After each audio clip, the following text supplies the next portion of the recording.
코스피가 글로벌 지정학적 불안감에도 장중 3,000선을 돌파했습니다. 이달 들어 하루를 제외하고 매일 상승하는 진기록이 연출되고 있습니다.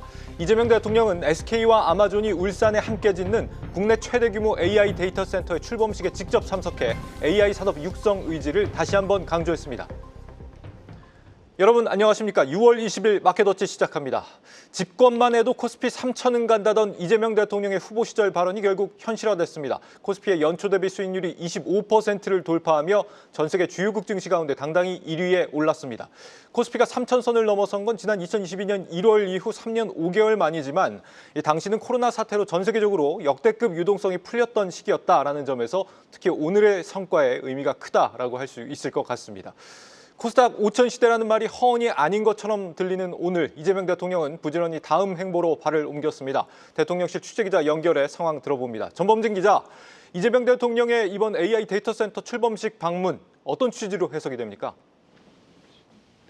울산 미포 국가산업단지에 출범하는 울산 AI 데이터 센터는 향후 투자비가 7조 원대로 추정되고 투입되는 그래픽 처리 장치만 6만 장에 달하는 초대형 프로젝트입니다.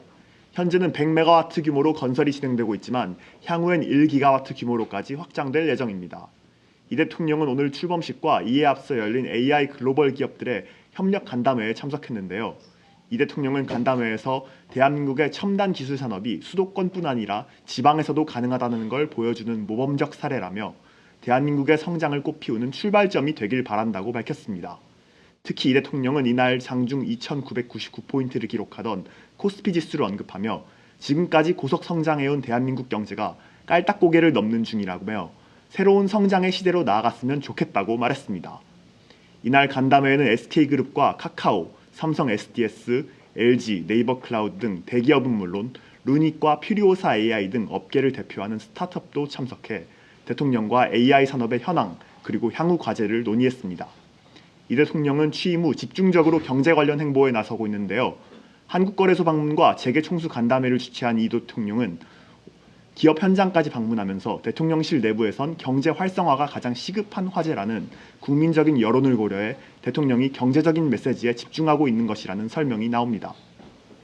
네, 장 차관 인선 작업도 속도를 내는 것 같습니다. 오늘 차관급에 대한 2차 인사도 단행이 됐죠?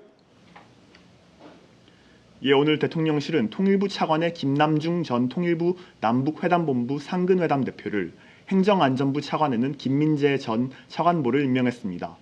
또한 농림축산식품부 차관에는 강영석 농업혁신정책실장을, 해양수산부 차관에는 김성범 정책실장을, 행정안전부 재난안전본부장에는 김광용 대변인을 승진 후 임용했습니다. 김신임 차관은 문재인 정부 당시 통일정책실장을 맡고 지난 두 차례의 대선에서 이재명 대통령의 후보 캠프에서 활동한 대표적인 대북교류 베테랑입니다. 5명의 신임 차관들은 각 부서에서 이재명 정부의 공약을 국정과제로 변신시키고 실행하는 임무를 맡게 됐습니다. 한편 국민추천제 시작을 알린 뒤 소식이 없었던 차관 인사가 재개되면서 장관 인사도 본격적으로 시작될 것이라는 전망이 나옵니다. 한 대통령실 고위 관계자는 어제 기자들을 만나 이주호 부총리의 재청 요청을 통해 일부 인선에 나설 수 있다고 말했습니다. 지금까지 용산 대통령실에서 한국경제TV 전범진입니다.